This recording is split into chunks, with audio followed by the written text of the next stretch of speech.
welcome to another episode of Skinterviews. I'm one of your two hosts. My name is George Scandalis. And this guy... Nathan Strong. Hey, Nathan, how are you? I'm good, mate. How are you going? I'm doing all right, Nathan. I'm doing all right. It's been quite the week. Quite the week. Man, this locking up again, this limbo lockdown, it's doing my head in. That's what your problem is? My problem is that Jennifer Lopez came out and claimed she had Botox. Yeah. Like, I can't move my eyebrows. Look at this. I'm going up right now. Like, yeah, I'm not going anywhere. I have to say, what was she thinking? And if you want to look at something funny, go to Dr. Anna Guanche's Instagram. She does an awesome video of scaling back olive oil. Hey, Dr. Guanche, I have olive oil from my olive trees Greece, from the south of Greece and from Crete. Bring it in. I'm going to get you some because look at my skin, boo. I ain't got no Botox either. I can't tell if I'm lying because nothing moves. Oh my God. Surely she's got a social media team who's like, you can't post that. I want to know the kind of NDA that was signed by her injector. That's what I want to know. Like, because of HIPAA, we're never going to find out. I know. We're never going to find out because of HIPAA. Anyways. Yeah, I'm still going to buy the skincare. Yes. Of course you are.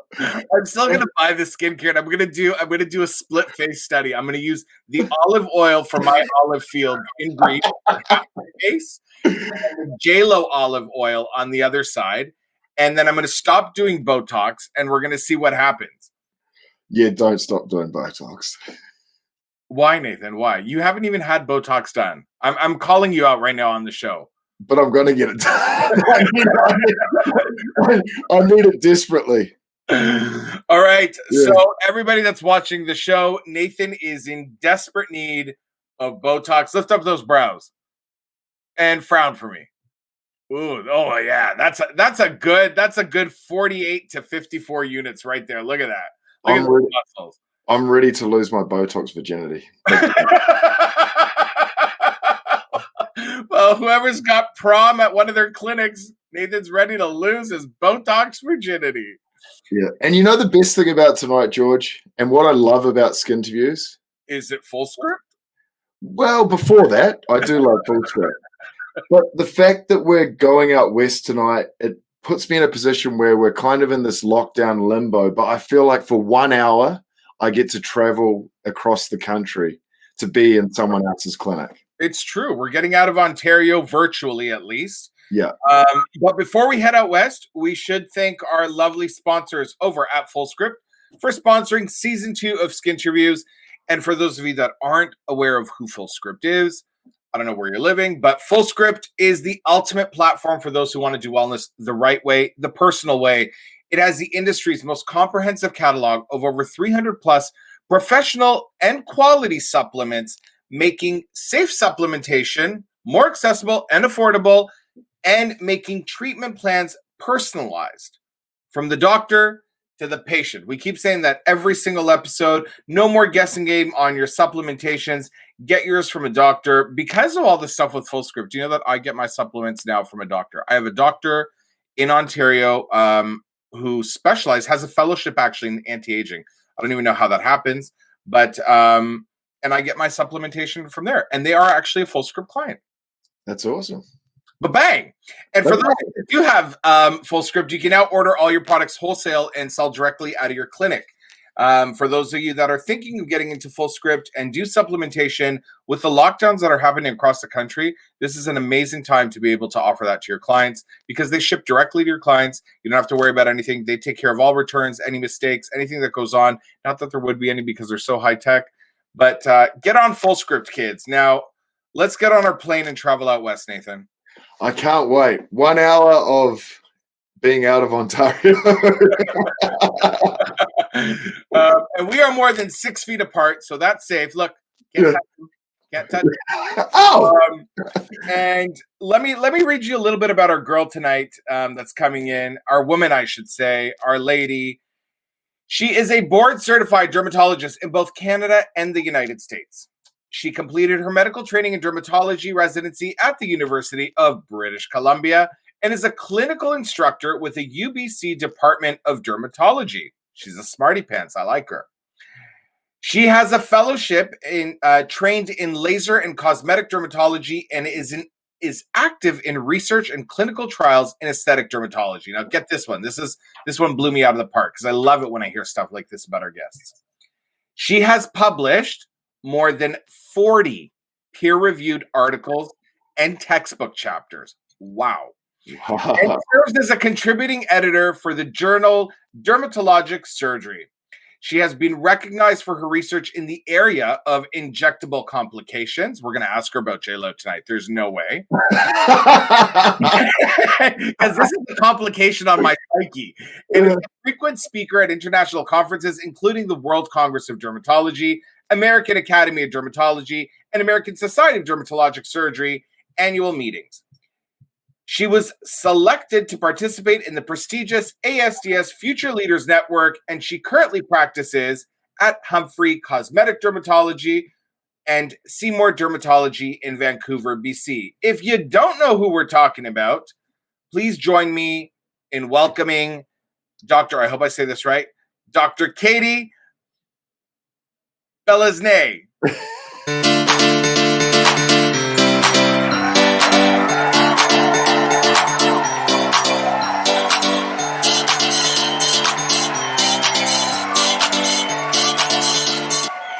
I said it wrong. It's pretty good. It's Beleznay. Kind of like Beleznay, Beleznay. It was just a little, I said it like I'm European. I said Beleznay, but it's Beleznay. I mean, really, you could do anyway. It was very good. It wasn't very good. He didn't commit to it. You panicked. Do it again. It was J-Lo's fault. J-Lo. Yeah. I mean, pardon. What was that? J-Lo's stressing me out. It's understandably, it stressed a lot of people out. I just love that lead in though to the name. Like I could see you stressing a little bit and you were like flipping back in your mind, like, how did she say it? And then you see the Z or Z if you're American in the middle and just like panic. Like some people just skip it altogether. They're like, Beleznay. And I'm like, what? So it was pretty good. You could tell you're an injectable doctor because most people couldn't read any emotion that was going on in my face. But you saw every single thought process right there. I was like, oh my God, did she say Beleznay or Beleznay? Or Dr. B? I was enjoying the whole thing. Yeah, it was so good. And so for everybody watching, right before we started the show, was it me or Nathan? One of us asked you exactly how to say it because I knew that I was going to screw it up. And there was no saving me. I was way too done. Way too done. See? Effort. You committed. Pause, commit. It's tough when I make a mistake because I look so perfect. Listen to I'm surprised your head fits on that screen. It barely does. You know what? If you're listening out there, we're going to need more sponsorship for season 3 because we're going to need a bigger screen for George's head. I'm going to need a neck brace to hold it. It's like, I need more Botox. They're like, no more Botox. No more Botox. That's what's doing it. How are you? I'm very well, thank you. It's nice, like when you get to do even these virtual things now. It's like, yay, social time. With people. You have 2 kids, I know that. Two, right? 2. Yeah, 2 boys.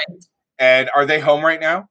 I have my oldest is in kindergarten, and then I have an almost 3-year-old. So yeah, they're at home. But so this is a real treat. Pardon? This is a real treat right now for you. Yeah. Getting to hang out with adults and I don't know about that, but it remains to be seen. I said that too quickly. Should we get right into this? Sure, let's do it. All right, let's get started. Okay, your full name at birth and pronunciation, please. And is there any meaning behind your name? My full name is Catherine, and my middle name's Mary, and then last name's Beleznay. And I was named after both of my grandmothers. I went by Katie since little, even though my full name's Catherine. So nothing too special, but it's classic names. No, but it's nice. You were named after your grandparents. And were you born in BC? I was born in BC in Campbell River, BC, so on Vancouver Island. Beautiful. Yeah. And siblings? I have an older brother and a younger brother. So I have 2 brothers. You're a middle child. I'm a middle child. Yeah. So, and you're the only girl too. Yep. Okay, so were you mom and dad's favorite growing up? No, I don't think so. I don't know. My parents spread the love across all of us, I think. That's such a safe answer. How about as adults? Who do they talk to the most? Okay, well, as the only girl, maybe I'm the one calling people and, but at different times kids need different levels of attention. I think they spread it pretty well. So do you have a favorite of your 2 kids so far? George. No, they're both such sweet. They're totally different, but totally different, and I love them both. Imagine saying no. They're just so different. I couldn't even imagine you love them for different things in different ways.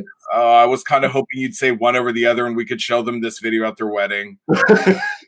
It's documented forever. I probably tried you guys forever. Hide that video that one time. Oh my gosh. So growing up in a family of 3 and being the only girl between 2 brothers, what was something you guys got up to in the weekends that would sort of bring the family together?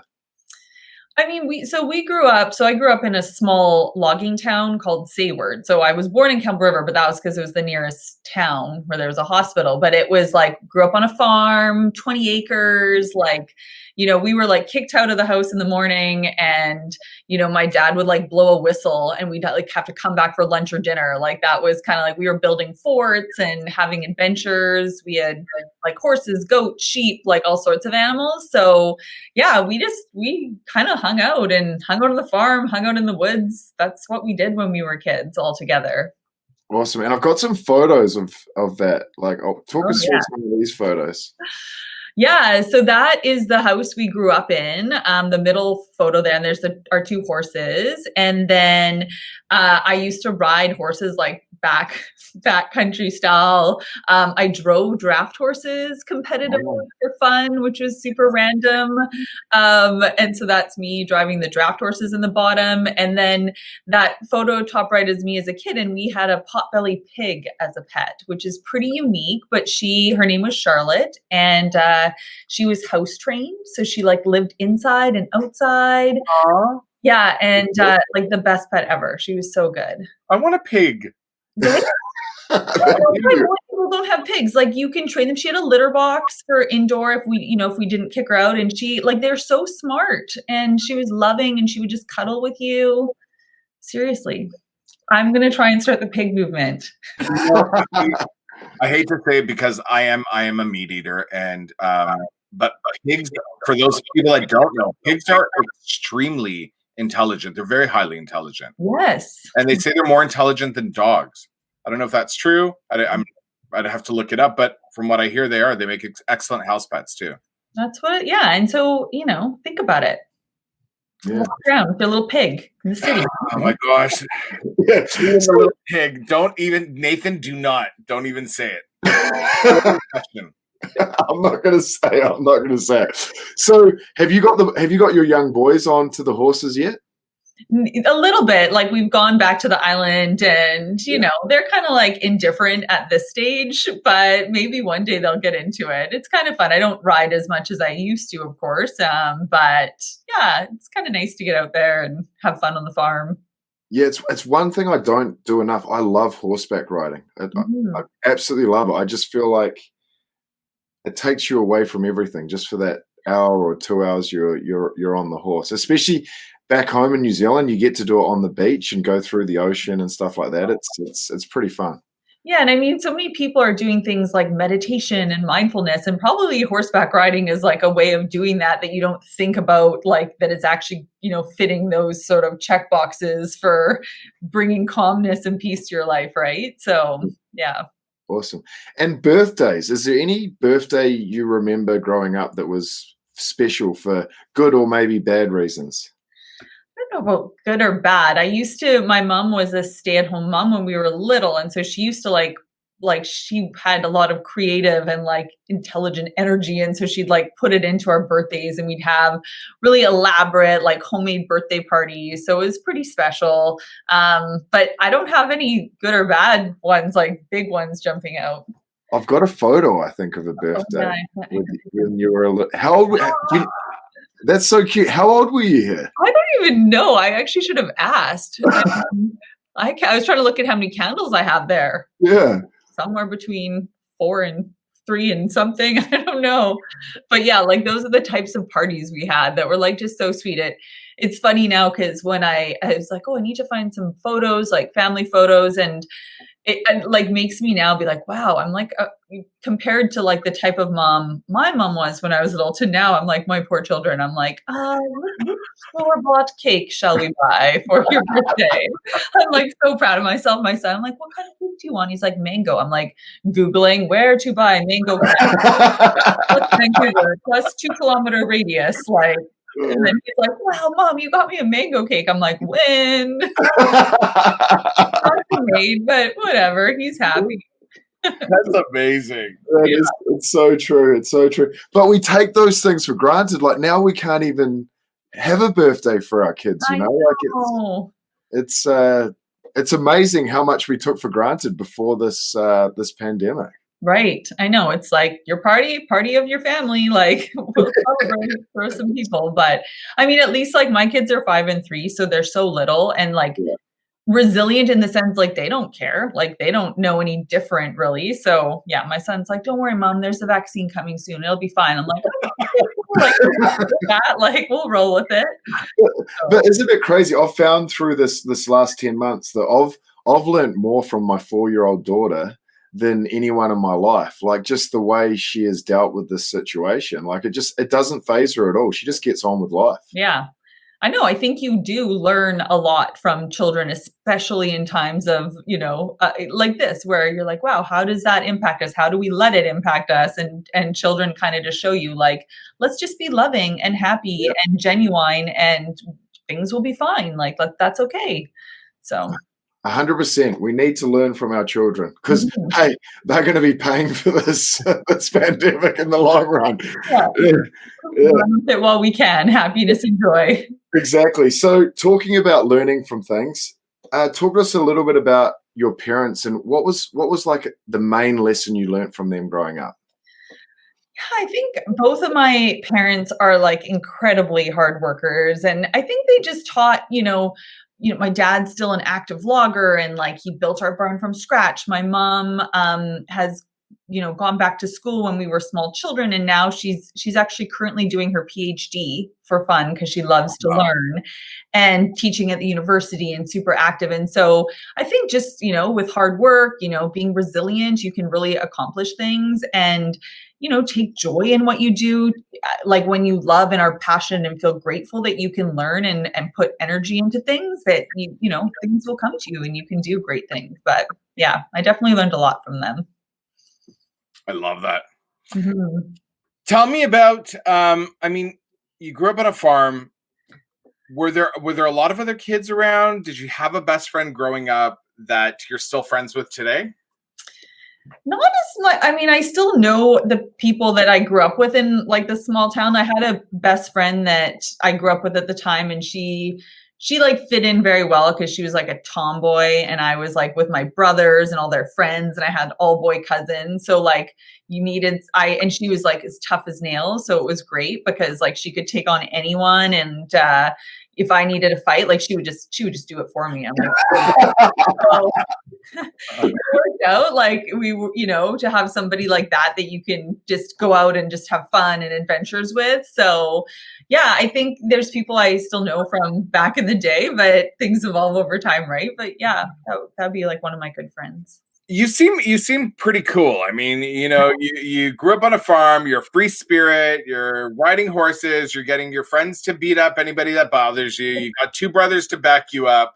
Right. Were you like a cool girl in high school? Were you a science nerd? Were you on the fence? Were you like, where do you feel you fit in looking back now? I think like I was, in the like I wasn't like out in the people, smoking in the back, crowd. I was like friends with people. Was that you? Was that what? No, 100% that was George. No. Yeah. But I was friends with lots of people, but I was definitely academic. Like I did a lot of, loved. I wasn't like in math club, but we didn't really have math club. But I worked hard, but like was also social. I kind of bridged that a little bit, I think. I could never tell you were an academic by your 40 plus Yes. papers. And I'm going to ask you about that later on because I'm honestly really impressed by that. So we ask all our guests about an embarrassing story. We want to know an embarrassing story. If you've watched any of our episodes, you've heard some of them.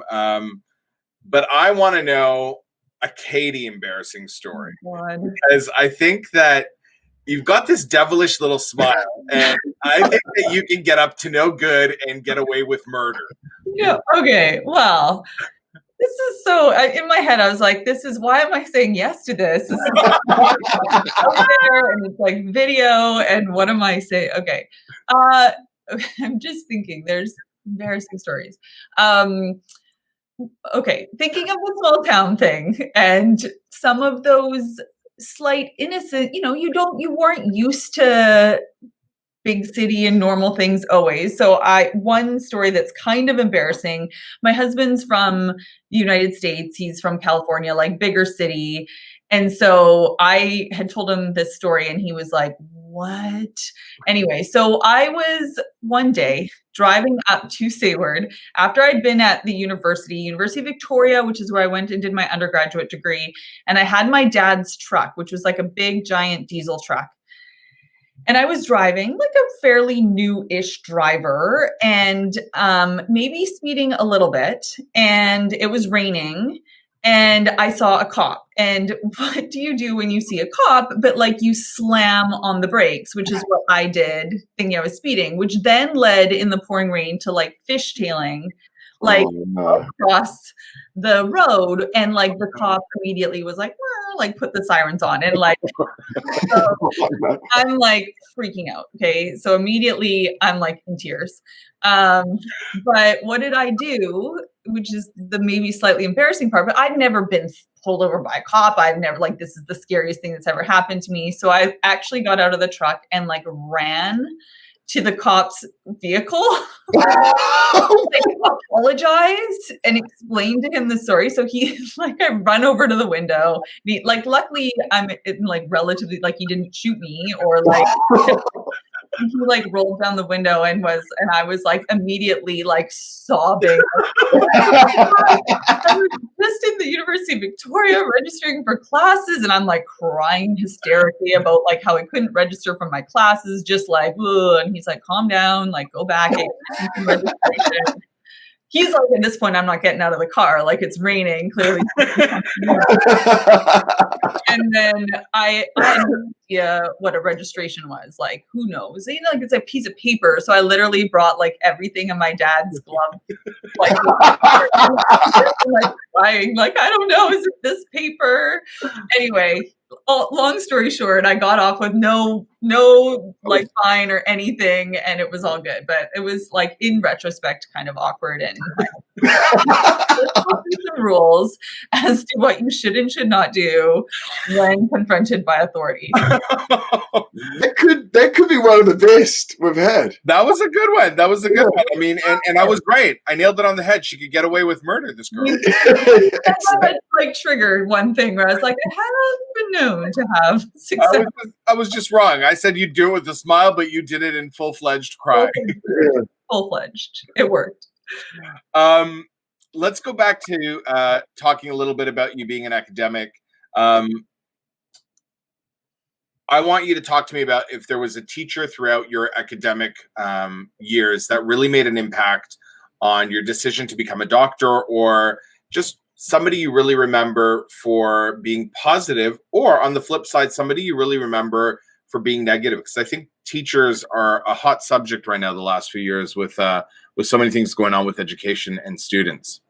Yeah, I'll go with the, I guess, former. I mean, I loved so many of my classes. I loved science, math, all those things. And I had a math teacher who stood out, who I loved math. If I could have done like math as a career, I would have, just like that logical brain side of me. But my math teacher was pretty cool. Like, he'd always create challenges, and he did create a challenge for those of us in grade 12, so the final year, and we had a provincial sort of standardized exam, and he said if anyone can get 100% on the Math 12 provincial exam, he would dye his hair green.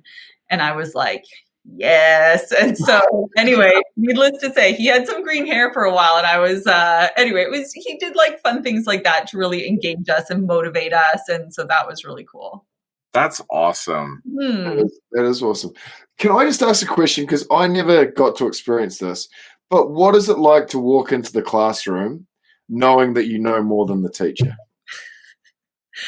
No, I don't. We have so many smart people on the show, and it's unbelievable the brains we have on the show. And I just feel like I'm the guy that's left out, the one that's sitting in the corner. Smart. I struggled through school and had to work very hard, but it's just amazing that the minds that we have on the show.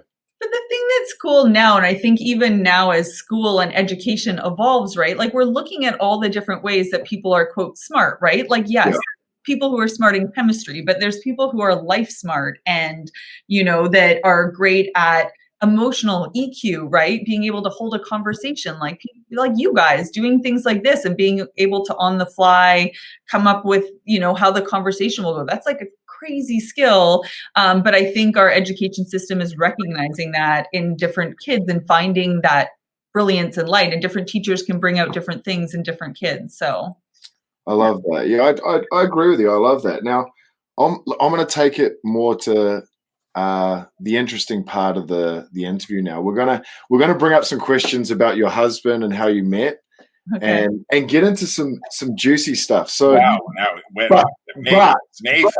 but before we do that, I would like to bring up some beautiful photos so we can introduce the world to your the Skinterviews world to your family. Oh, yeah. There's Jacob's my oldest, and Henry's my littlest, and then my husband Ben. That's awesome, eh? And they've got a bit of both of you in them, right? From they like both sort of look a little bit like the two of you. Yeah, they're interesting. Like, they don't look totally like brothers, but sort of like a combination. I don't know. People, who knows? That's awesome. Jacob, you said, was the older one? Yeah. He looks a little more like you, I think. That's what people say. And Ben's baby pictures look more like Henry. So they look a little bit like the Hemsworth brothers too. Oh, yeah, they do. They're a beautiful family, all of you. Thank you. Awesome. So let's find out. I want to find out a few details now. So who wears the pants in the relationship? Who's the boss at home? Okay, who's the boss at home is definitely my 3-year-old Henry. The boss. No, I don't know. Between me and I feel like I'm stricter, maybe, but we flip back and forth. But definitely the 3-year-old gets the win. Awesome. And what's something that you do that annoys the hell out of your husband? You'd have to ask him, but he would probably say, like, one of the things that's maybe slightly annoying is I like to micromanage just a little sometimes, and just a tad. And I'm also like, I'm terrible at wanting to like explore all the options, and I'm like very detail oriented, and I'm like, let's look, like if we're planning a vacation, I'm like, why don't we explore like 10 different things? And he's like, why don't we limit your choices? Bring me in. I'm like, okay, pros, cons. And he's like, no, we don't have time for this. So yeah. Awesome. And let's flip the question. What's something he does that annoys you? Okay. I mean, he's super awesome, and he like manages I love that. I love it. Is this what we call an SHIT sandwich, where we go positive, negative, and then finish with a positive? Well, It's it like starts weird. off with he's awesome. He's watching this. Yeah. It's like you're not supposed to say but, you're supposed to say and. He's like, not but and no, but he okay, this is minor, but he likes to cook a little bit, but he's like the slowest cooking times. Like he was making pizza the other night, and like this is him, like he has to like map out like each individual pizza on the toppings, like has like a pineapple and then like a little piece of pepperoni, and it's like laid out. I'm like, the kids are just gonna eat it. Like, let's just get this. Oh, Anyway, he's like, I'm detail oriented with life, and he's like meticulous about that like perfect bite of pizza. So yeah. Sounds like a micromanager's nightmare. Yeah. Exactly. So let's talk a little bit about how you first met, and was it love at first sight? So we actually met online, and this is like over 10 years ago, which at the time was not that common. Like it was a little bit risque. Like I remember I told my dad, and he was like, what? Like an axe murderer? I'm like, Dad, like I like know him, he's fine. But like I definitely knew on our first date that I could marry him. Like I knew, and I even knew emailing back and forth before we went on our first date that I was like, oh, the way he wrote his emails, like his attention to detail, but his like humor, I was like, oh, this could be good. Plus I was able to Google stalk him in advance, right? Background knowledge going in. Yeah. But yeah, we met online, and he was the only date that I went on from online, like the only guy I met. Wow. And I went online because I was like a doctor. I met my friends' friends, and wasn't really going to the bar as much to meet people. I was busy with being a doctor and work. And then my husband had just moved up here from California, so didn't know anyone, and his best friends had met on eHarmony. So we did it, and yeah, we have the 2 kids later, over 10 years, and have the internet to thank, I guess. So you guys should be the pinup couple for eHarmony. Wait, because I know a little bit of inside information. Oh, She pulled a fast one on him. There was some false advertising. Yes. There was some false advertising. I've gotten the scoop. If I'm one step away from finding out who J-Lo's injector is, but I got this story too. So, you don't have that scoop, but you have this scoop. I do. Pull up the picture, Nathan, and I want you to tell us the story behind what I'm talking about. Okay, well, I should have put more photos up, but this was one of the photos that was on my eHarmony profile, which is me by this like waterfall in Uganda, Africa. And so my profile photo, so you get to put up a series of photos. So I had put up a bunch of photos, like me by a waterfall, me on a safari, me with like little children in the village, like all these like very elaborate worldly photos. And so my husband now was like, wow, this woman's such a globetrotter. Look at her. She loves to travel. Look at me. Anyway, little did he know that they were all photos from the one trip I had only ever taken. The only time I'd left the country was to this medical elective in Uganda. And so they were all from that trip. So now he jokes that if he had have known that I was like this little small town, like, oh, look at me, maybe it'd be different. But anyway, it is funny because now, of course, with being a dermatologist, we're like in different countries all the time, traveling for work. And so we travel a lot now, but then I hadn't traveled a lot.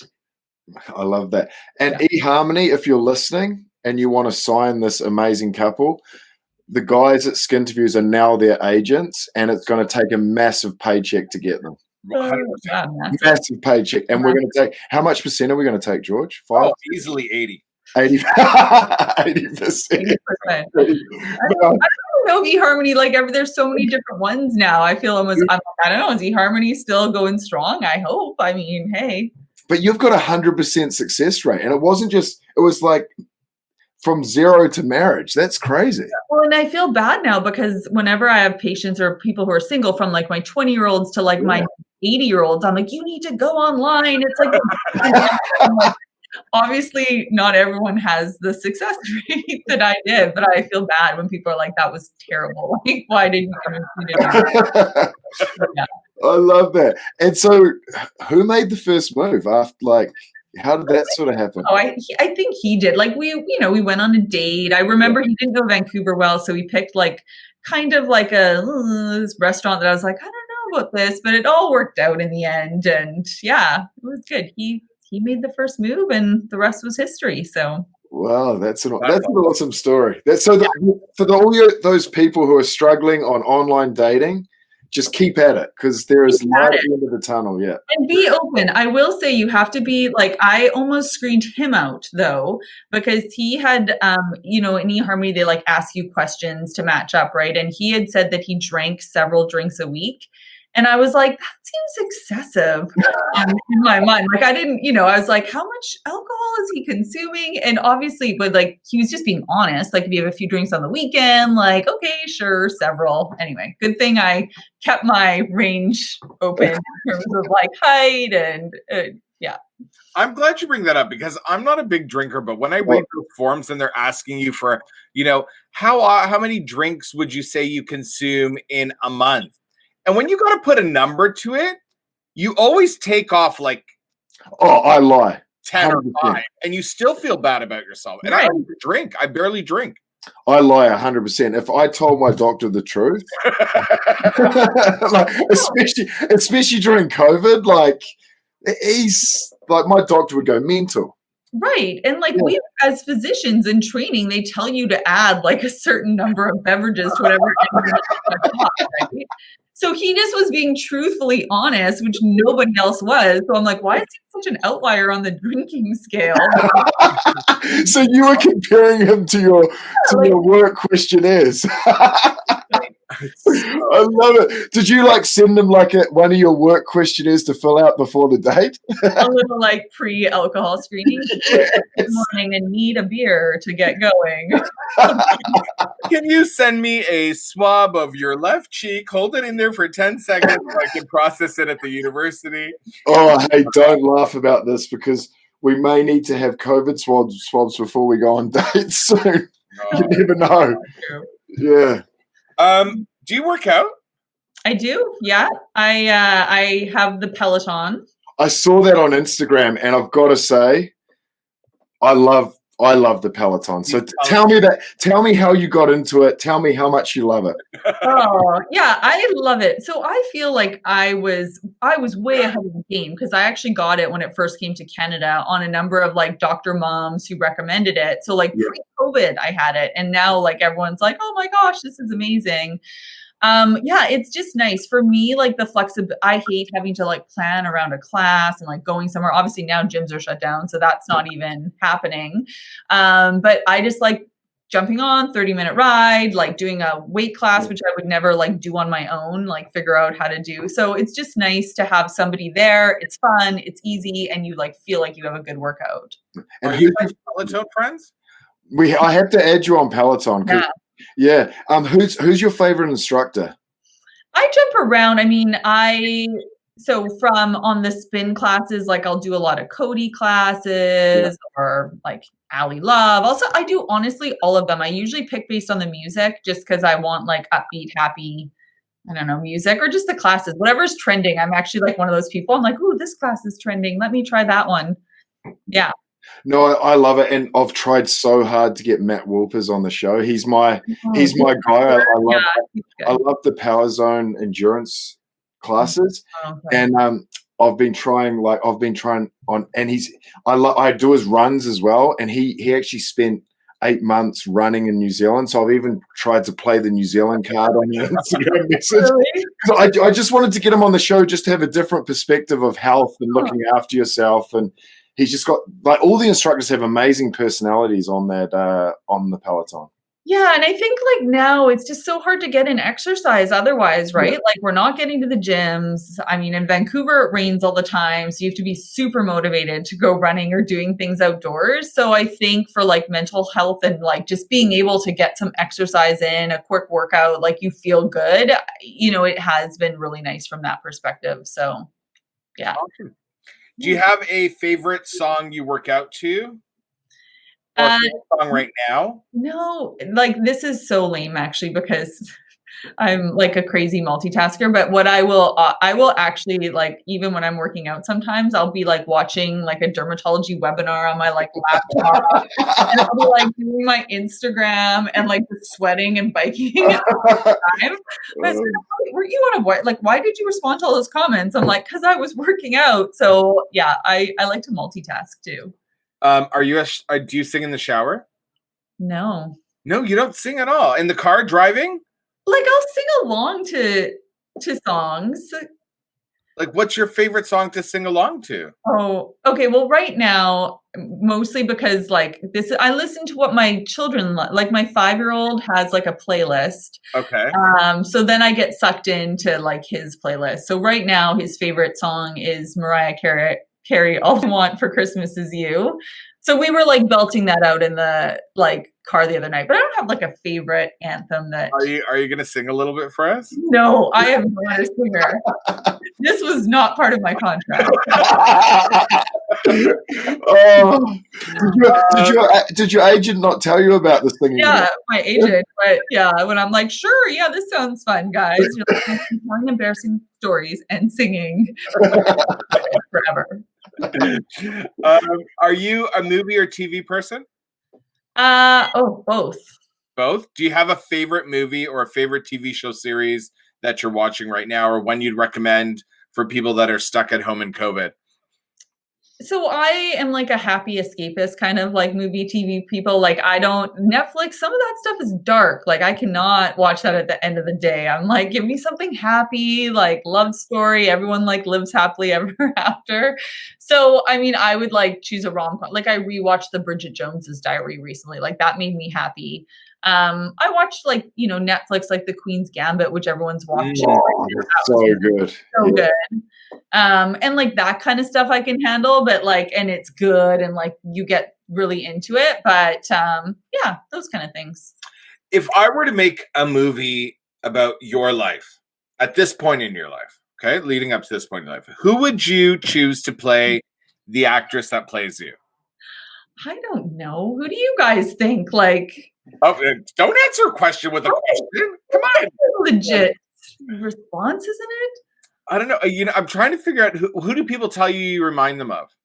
Not that many. I don't know. People have not. I don't really get like an actor or someone that I remind them of. Okay. Well, if you were to play the part yourself, who would you choose as your co-star to play your husband? Oh. And it's professional. It's professional.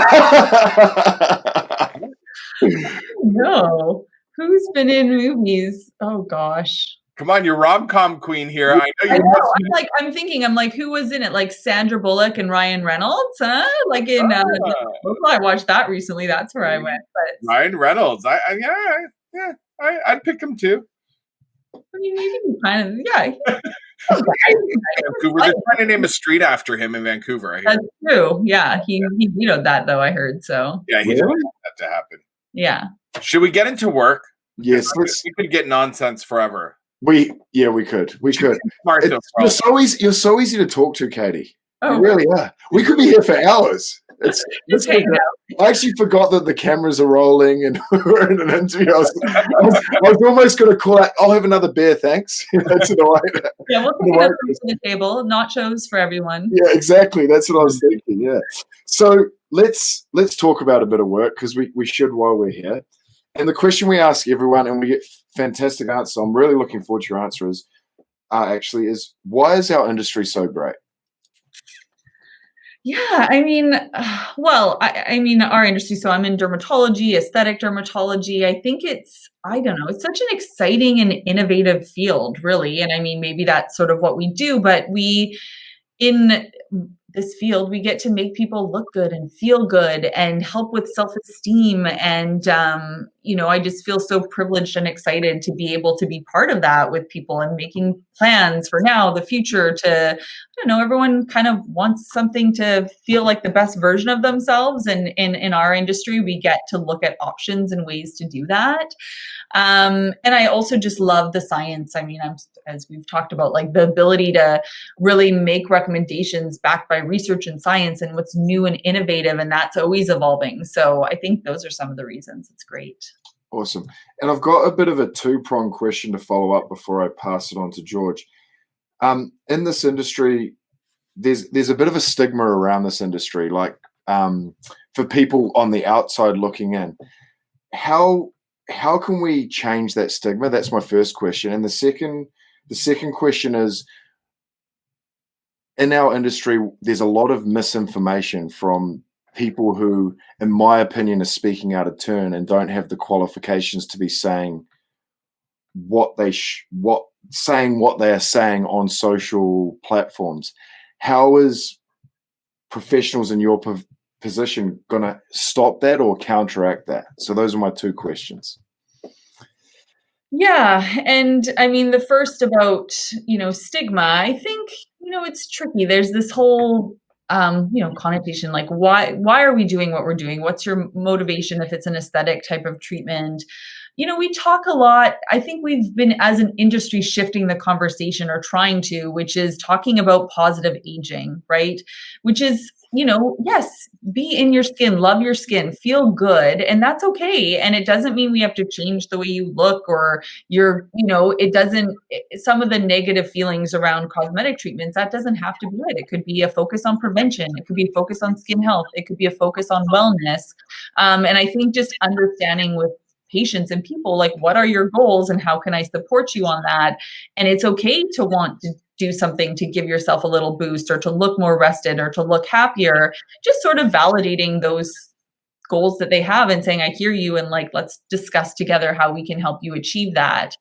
And, when it comes to patients and people talking about it, like, the reality is people dye their hair and people buy nice clothes and people do these things that make them feel good, and choosing to do a complexion treatment or invest in nice skincare or, evidence-based skincare or, do a little bit of Botox to give a bit of a lift and get rid of the frown lines that people think that they're angry because of, that's okay. And we'll, trying to just normalize it to be like, it's okay to do that. Yeah. I think actually what's interesting is during COVID, coming back from it, I think many of us in the aesthetic space weren't sure how many patients would be coming in and how they would feel. But surprisingly, so many patients came back in because, they want to feel good, or they're looking at their self in Zoom and are like, hey, you know what? There's something that can be done. I'm interested. But I think we do know when you look good, you're confident, you feel good, it can reflect positively on your life in many positive ways. And people will say, my kids feel like I'm grumpy. It's time for me to come in for a pick-me-up. Coworkers are asking me, and when they get it and they feel good, life around them sometimes is good too. So anyway, I'm a supporter. No, and I love that answer, because George and I battle with this every day, and this is one of the reasons why we started Skinterviews. Well, there's many reasons why we started Skinterviews. Like, from a male perspective, all my friends are so scared of our industry, but whenever they get me one-on-one, they're like, hey, have you tried that? Or have you tried this? Or what skincare are you using? And it's like, don't be scared of this industry. Like, your skin is the largest organ in your body. You should want it to be healthy. You should want it to look good. And embrace this industry. I want to say that to men listening out there. It is okay to book an appointment with a dermatologist and check out your options. And you know what? On Skinterviews, we've done all the interviewing for you. We've picked the best doctors and professionals around North America to be on the show, and they've come from all around North America. So just pick the closest one that we have and book an appointment. Yeah. Well, it's interesting because I have a medical practice too, right? Like a small medical practice. And that's where the male patients will come, and they won't seek out a pure aesthetic clinic and call, but they'll come in and then they'll be like, oh, like it's like a very gentle, like slow, like question and then slow introduction and build. But we know the industry with men is growing every year. The percentage that are male is increasing. And interestingly, even there's clinical data looking at, men, and even from a career perspective, right? Before, like the old seasoned, like, well, like lined man was like the good guy for the business job. But now with like technology, like looking youthful, looking vigorous, looking healthy is a good sign. And so there was a whole article on men and the sort of trying to get in on some of these things to make themselves look and feel like the best version of themselves, because actually even from a career perspective it can be of benefit. So anyway, it's shifting. We're seeing more men, but it is a little more reluctance around asking. Awesome. And misinformation. How can we attack that as an industry? Oh, and it's funny because I think we'll talk a little bit about social media too, right? There's like this whole world of social media now, which is like wild, and anyone can be an influencer, whether they have any scientific backing knowledge, right? And so, I think misinformation, I think, is just continuing to get the people who are the leaders speaking to this in the media, in conferences. But I also think we will probably have to do our due diligence and make our own pushes on social media and these other platforms. Even like TikTok, like I don't want to be on TikTok, but like there's dermatologists that are doing the job for us, trying to like disseminate scientifically driven information, because there's a lot of misinformation about what looks good and how easy this is and who can do these treatments. And, we've talked a little bit, but I'm, big believer and advocate for safety. And there's a lot of unsafe things and or misinformation about what filler can do and what you should look like. And so trying to like steer that back to like the positive side, what we can bring, the safe side, what it should be and do in a scientifically backed way is important. What is your favorite medical condition to treat? And then your favorite, and I hate using the word cosmetic because I'm so not a fan of it. I think if you're, to call somebody a cosmetic dermatologist just takes the whole health and wellness part out of it. But on the aesthetic side, what would your favorite treatment be there? On the medical side, I mean, I think it's because it crosses over so much. It'd probably be like acne, rosacea, and mostly like you see some patients that are so terrible acne, and it can be absolutely devastating. Huge impacts on their quality of life, scarring, all these things. So, it is very gratifying to treat that. And we have so many amazing options. So that's really nice. And then aesthetically, I mean, the patient who wants to do the full, like, complexion treatment, little Botox, little fill, like that's so fun when someone's committed to doing the full 360 sort of treatment plan. But definitely from my perspective, like being able to do filler, which is nice because it's immediately like gratifying. You can see it's like 3-dimensional. You feel kind of like you're sculpting a little bit. And also my favorite thing to do is to kind of treat half a face, show the patient the mirror, and they're like, oh, and then you're like, now. That's really fun. I absolutely adore that. Tell me a little bit about, and I know we're going to go a little bit off script here. So I want to know about these 40 peer-reviewed articles. I mean, that's a lot of work. Yeah. Like I know other like you are a young dermatologist, right? There's other dermatologists that haven't done 40 in an entire career. What is your favorite from that 40? Like, what is one that you were like, this one is the one I'm most proud of, and one that you feel that maybe didn't get enough attention that we should talk about some of those results? And we can come back to it if it's a big question for you. No. I mean, I think the one that probably got the most press internationally was around blindness from filler, which sounds terrifying, but we sort of wrote this seminal paper on the original literature review in the world on blindness from filler. And so that one, I think, at least opened up the conversation around safety, right? Because at that time, we knew it had occurred in extraordinarily rare cases, but like it was to increase the awareness that, if you're like going over to someone and your hairdresser's like, hey, I can do some filler in the basement, like that's not the right place to get it done. Or if you're watching social media and being like, oh my gosh, like I saw this liquid rhinoplasty, can you do it? And like, give me a nose, like there are risks with these procedures and they're medical. And so you need to see someone who does it safely. So I think that one, because it opened up the conversation around safety with these treatments, I think was nice. Just, it built on itself and led to other opportunities and research. And we've talked about it on the show, the complications with like liquid rhinoplasty. But one thing we don't actually, which a lot of people don't know, and you could probably speak more to it, is that there is equal amount of risk with lip injection. Am I correct?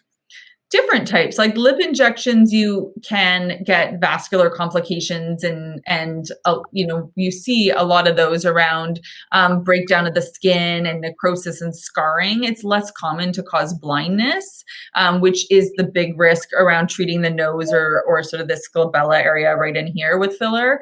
But yeah, there are risks, and so it's just sort of creating advocacy for the industry. Like we're doing these aesthetic procedures, which, people may struggle with the vanity piece, but then it's like, if we're doing this, let's do it safely and make sure that our injectors are educated. We know how to treat complications if they happen, and that we're, as an industry, making sure patients are aware that they need to know who they're seeing and trust who they're seeing, that they can do this safely. Love that. And I love the fact that you are part of a lot of the clinical studies. So that leads me into my next question, which is probably one of my favorite questions that I ask our guests is, tell me about what you believe is going to be on the forefront of innovation or technology that is going to come out that's going to be the next it thing, or that really blows your mind up, your science mind right out. I don't know, like what will blow it right out. I think there's a lot of right now there's a lot of focus on skin quality, like little micro droplet injections. And there's lots of things in the pipeline that we'll be injecting to stimulate elastin, acne scarring, collagen in the skin. And I think that's really exciting. There's this new device that I've heard more of, which is like called microcoring, where they take little cores of skin out and like it tightens up kind of to stave off a facelift, that I'm like super intrigued by. That was microcoring? Yeah, like a device that's almost like these little micro punch biopsies that you're writing it down. You're will I be able to participate in the clinical trial with that? So like things like that, I think will be interesting. I do think like this whole just as an industry, we talked about positive aging, advocating for, safe and natural looking outcomes. I think there's going to be more dialogue around that as an industry, and how we, as you guys talked about, how do we dispel myths? How do we advocate for our industry as a whole? And then the other big thing that I think will be interesting with the field is just the technology, social media, like COVID and people being online has dramatically changed how people are sourcing information. And so sussing that out and how we navigate those sources of media will be really interesting, I think, in the future. Awesome. Last question before I throw you over to Nathan, because you're a person that watches a lot of dermatology things, and I'm assuming you probably read a few or you listen to podcasts. What is something you would recommend to the masses to be able to either read or follow or look at that has to do with dermatology? I think, there's a lot of podcasts out there that are just interesting, right? Like I was involved with them. There's like Beauty Unknowns and podcasts about like curing confusion around dermatology. And you can listen to a lot of those. And I think that can be helpful. I also think like when you start following some dermatologists on Instagram or in their social media, like those that give meaningful information, like find the people that are good sources of information that you're like, oh, I'm going to listen to their podcast, or I'm going to, check out this video that they filmed because it feels reputable and it's coming from someone who is educated, right? Awesome. Thanks.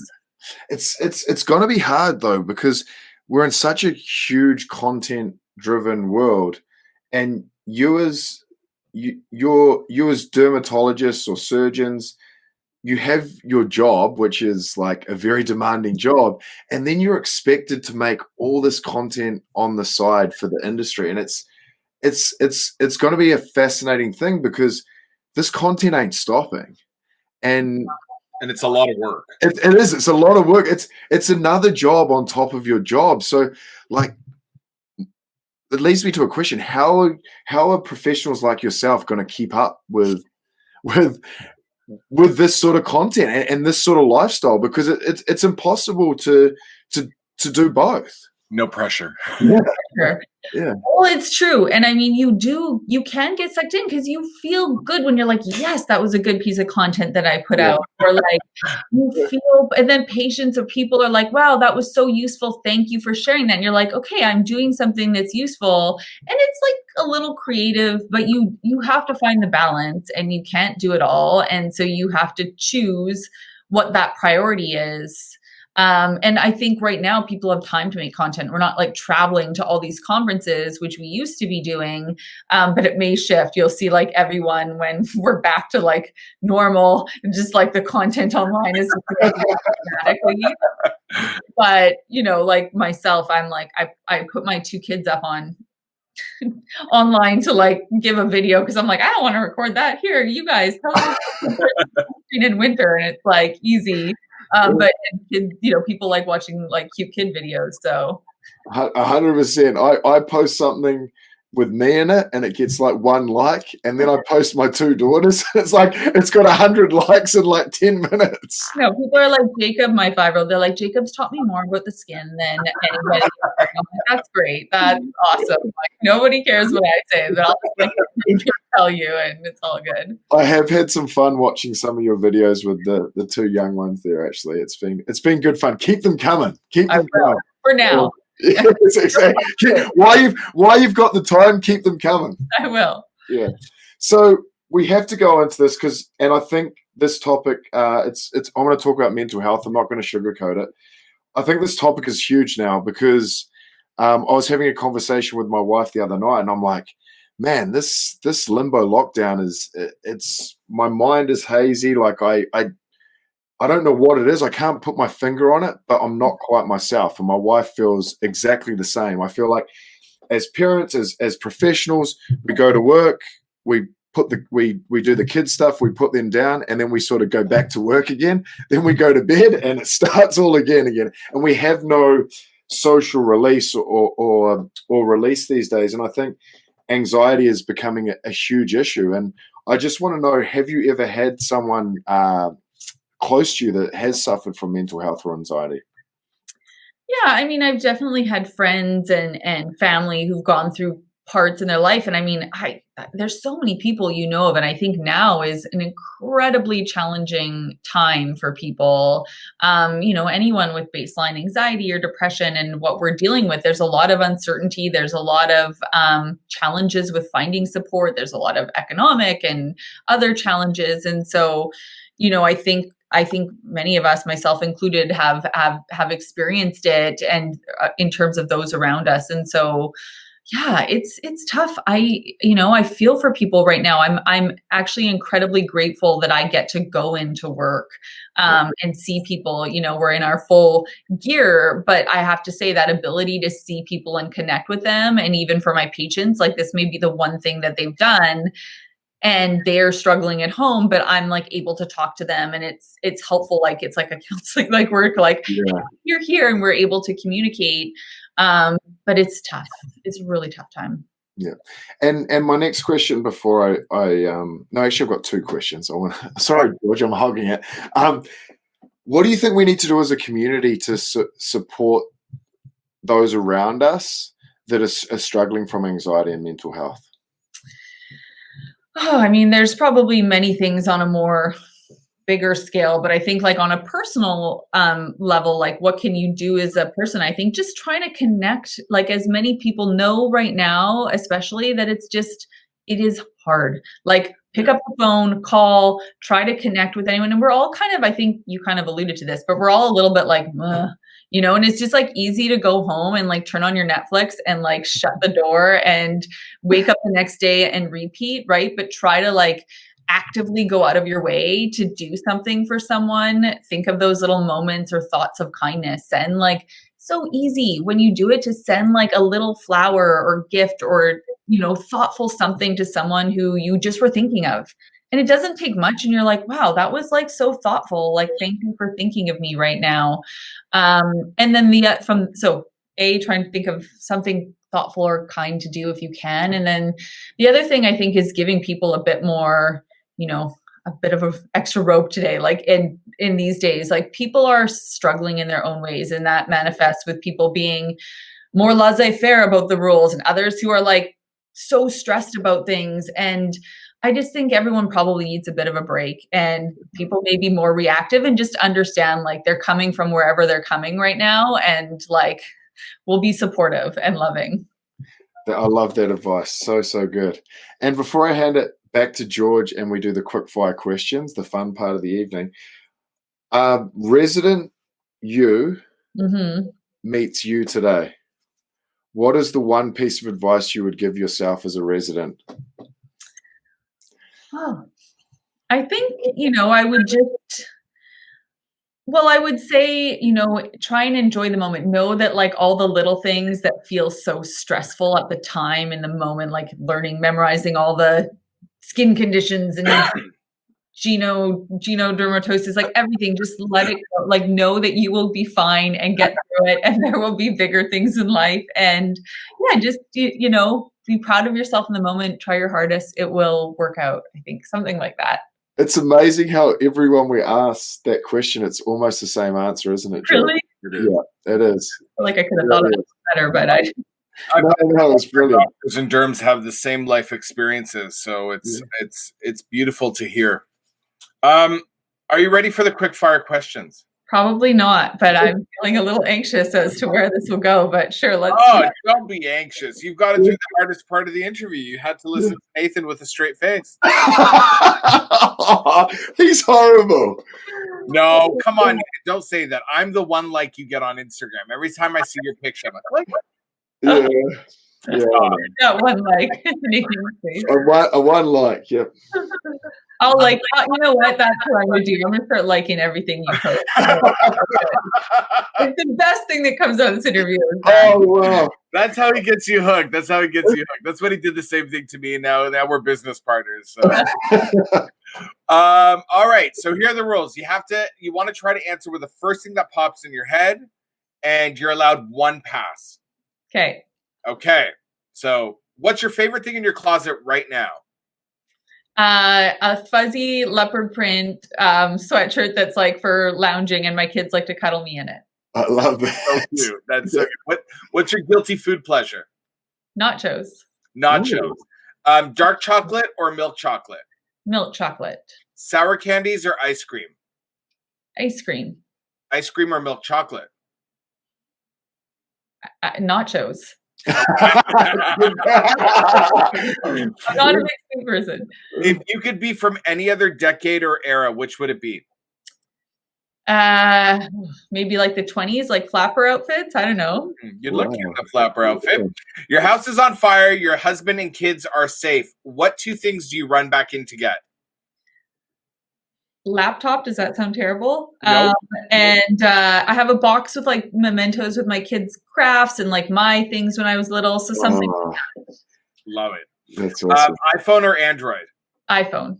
Any tattoos? No. Firms with tattoos, I'd be.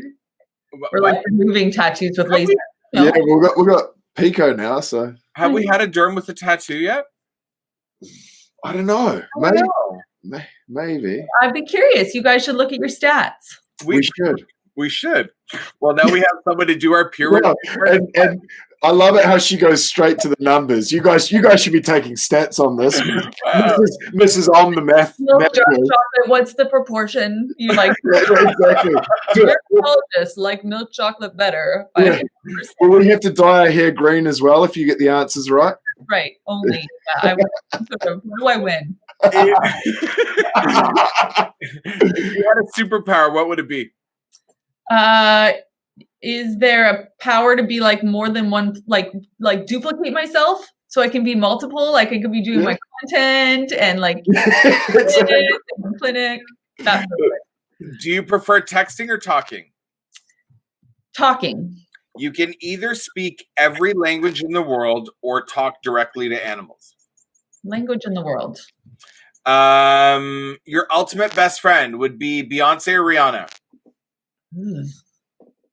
Beyonce, maybe? I don't know. Okay. Do you believe J-Lo has had Botox? I believe she may have had Dysport, Xeomin, or Nuceiva or That's good. Well played. Well played. We know that. Yeah. White or whole wheat? Whole wheat. French fries or potato chips? French fries. French fries or nachos? Nachos. Nachos or intimacy? Oh, that's a tough one. Yeah. Nachos while I'm being intimate. You're going to the fashion event of the year. Which designer is dressing you? Oh gosh. I don't know. Prada. Oh, okay. Something. I don't know. I'm throwing out names. Dream vacation spot. I don't know. Mostly I feel like nostalgic. We usually go to Hawaii this time of year, and I just want to go there, somewhere warm. Hey, but guess what? This year you get to go to your backyard. Oh, woo! Stay tuned for TikTok. My boys are doing a video where on like Instagram, it's a reel with them and like with a Hawaiian background. Awesome. Talking about sun protection. So coming Friday. I can't wait. What is your favorite color?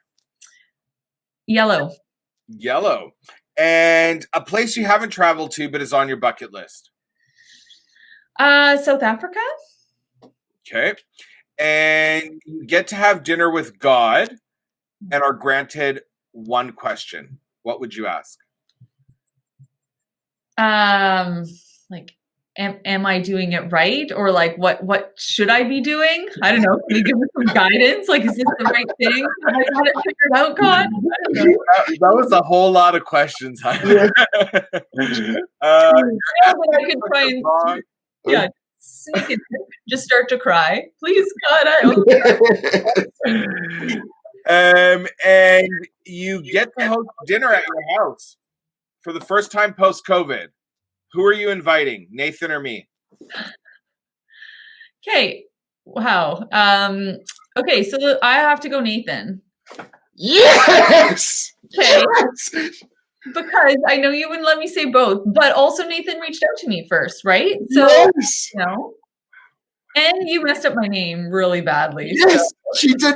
She didn't even hesitate, George. I needed that so badly because I'm getting my ass kicked on that question. Did we look at the stats on this one? Oh, I don't want to look at the stats. I'm pretty upset right now, but you can't tell because of all the Botox in my face. You know what? This is can connect with me more because of his eye movement that exactly. So I feel our eyes move. Okay. You know what? Don't frown. That you have made my night. Thank you so much. You know what? I like an underdog, Nathan. So thank you. Thank you. This is awesome. I love him, so I'm going to let him win this one. I do want to point out, for sake of fairness, that you did have one pass.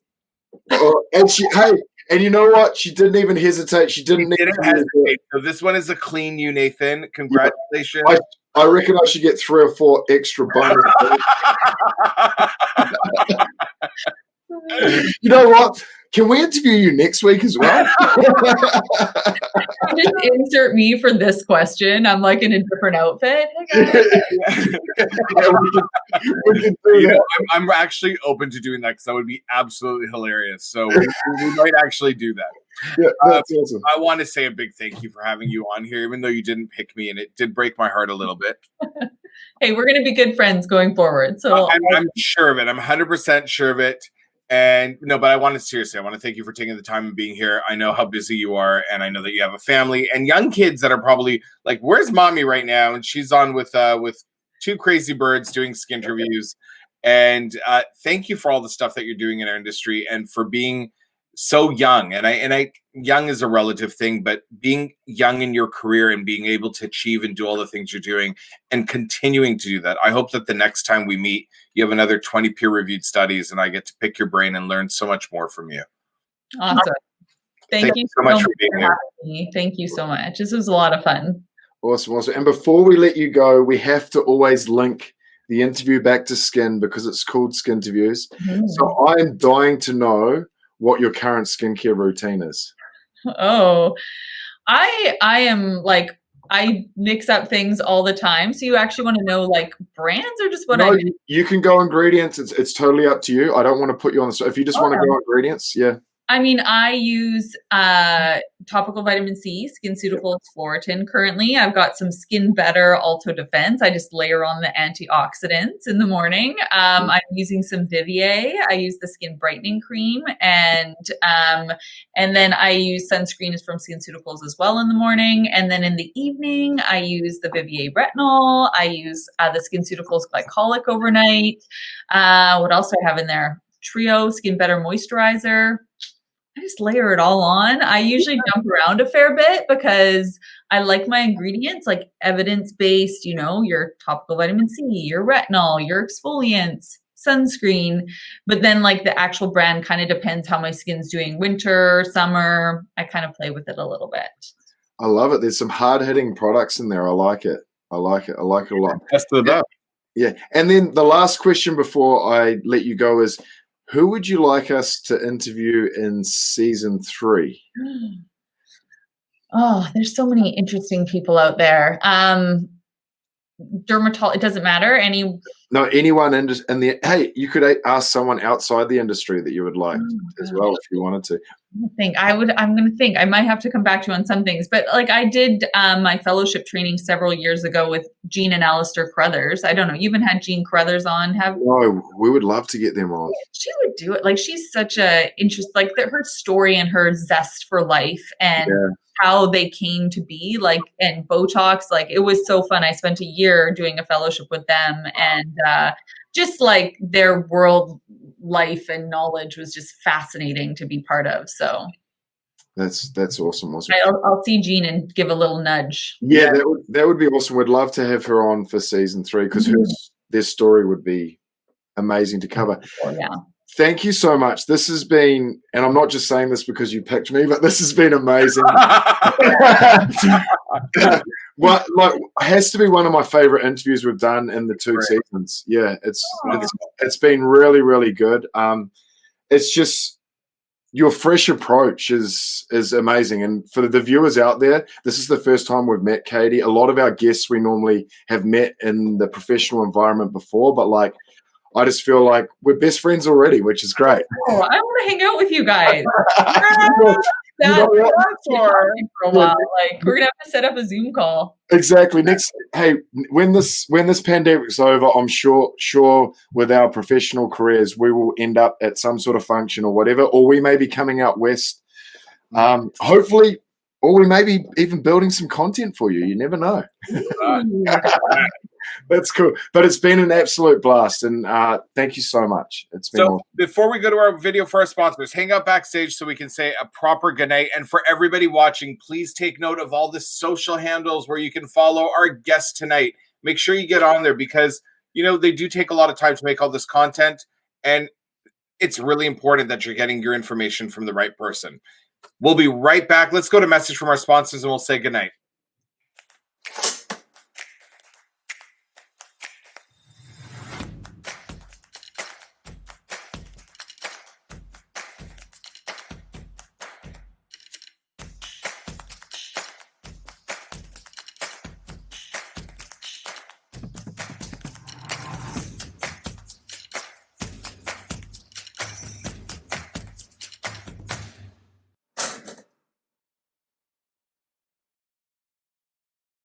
Another episode of Skinterviews comes to an end, and we are getting closer to the end of season 2, and we've had some really incredible guests, and I keep saying that every episode because they just keep getting better. I loved what our doctor said tonight about the different kinds of smart that's out there. Before it used to be based, strictly on whether you were math smart or science smart or chemistry smart, I think she mentioned. And there are all so many other types of smarts that are out there. And embrace what you're good at and be the best at what you're good at and do it every day and follow that kind of lead that her parents gave her, about working hard and always wanting to learn more and to achieve more and to better yourself. Another thing that we touched on in the interview today that I want to really point out, because Nathan and I talk about this a lot and we want to get the messaging out there. And this is one of the reasons why we do Skinterviews. There are a lot of people out there that are giving you a lot of information. And we've chosen to feature some of the best. And there are a lot of great people in our industry. And we've chosen to feature just some of the best that are out there. But get on Instagram, follow them, educate yourself from them. I was watching a show the other day that mentioned a really great thing in it that really stuck with me. It said that a lot of people think we're living in the information age. And I say that all the time. And ever since I watched the show, I've changed my approach, because it said that we think we're living in the information age, but we're actually living in the age of influence. And you want to make sure that you're being influenced by reputable sources, by reputable people. So get out there. Go to therevenuedoctors.com, look under Skinterviews Season 2 and Season 1, look at the guests we've had on, find their social handles, follow them if you're interested in anything that has to do with skin or plastic surgery, or you just want to know, you have questions. And most of these guys, you send them a message, a DM, somebody from their team will respond to you. It's not like these people are avoiding your comments or not getting back to you. They are actually spending extra time outside of their clinic, outside of their families, outside of their homes, and getting back to questions. And it's so important that you get your information from the right people, because we are really living in the age of influence. You saw how Nathan tonight influenced our guest to pick him. Sad moment, even more sad than J-Lo denying that she's had Botox. Wherever you are, thank you so much for watching Skinterviews. Make sure to check out our podcast on Apple, Spotify, and Stitcher. And again, go to revenuedoctors.com. You can catch all the episodes from Season 1 and Season 2. Shout out to our guys at Full Script for sponsoring Season 2. And wherever you are, whatever you're doing, if you're locked down, if you're going to work, watching Netflix, having a Zoom call, spending time with your family, please take care of your skin, or I'll find out and I'll kick your butt. Take care, everyone. Bye-bye.